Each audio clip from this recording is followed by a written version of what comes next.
ये दरवाजा अब मेरी मौत की। निकाह ड्रामे में अब आप देखेंगे युसरा ने फारूक को इतना बेबस कर दिया है कि अब फारूक मान ही जाएगा युसरा की शादी नदीम से करने के लिए। उधर उमैमा को युसरा की वजह से बहुत डांटता है फारूक।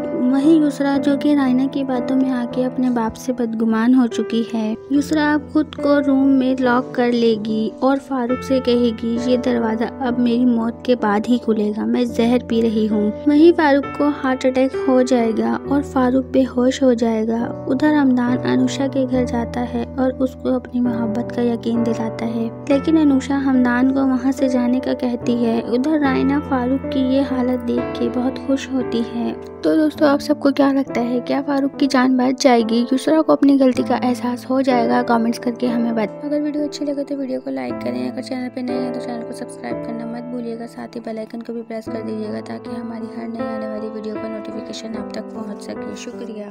तुझे पता है तेरे दिल